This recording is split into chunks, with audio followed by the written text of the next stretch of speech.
He did not commit a robbery. He just made a decision. Ladies, sit down. Today we are not talking about a hooded robber. We are talking about a man in a bulletproof vest. One morning in November, a bottom-level convoy just changed its route.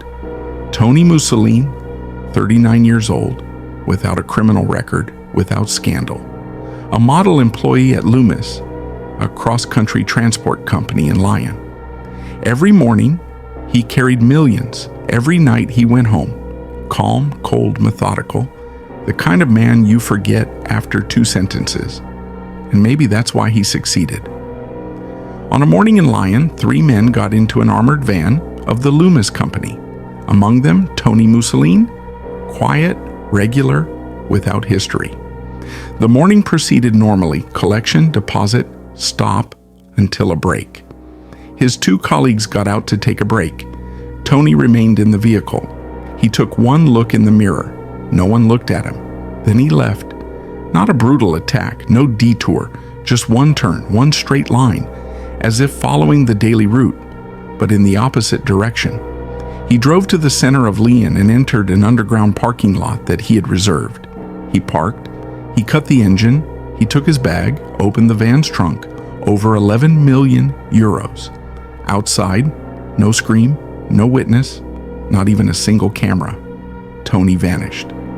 France discovered the case in the press. No violence, no trace, no identified accomplice. Just one man who thought, why risk your life every day when you can simply close the door and leave with the money? It must be said, this may be the most elegant heist in years. Imagine you're a boss. You pay a security guard a modest monthly salary and entrust him every day with more money than your entire business is worth. You call it trust. He may have called it a test of intelligence. The police searched, they panicked. But Toni remained untraceable for days. Then calmly he turned himself in Monaco, serene, without emotion. He claimed he had acted alone and hadn't taken a cent. And this is the most fascinating part of the story. Of the 11 million euros, the police found only 9. The missing 2 million? Still gone to this day. Either Toni bluffed or he actually stashed the money before turning himself in, which would make him a very disciplined man. He was sentenced to 3 years in prison. Yes, 3 years for one of the biggest thefts in modern history. Some would say it was profitable.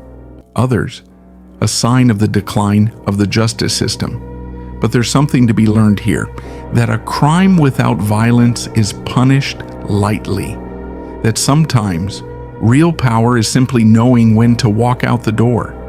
In a world obsessed with security, danger rarely comes from what we're watching, but from what we don't even notice.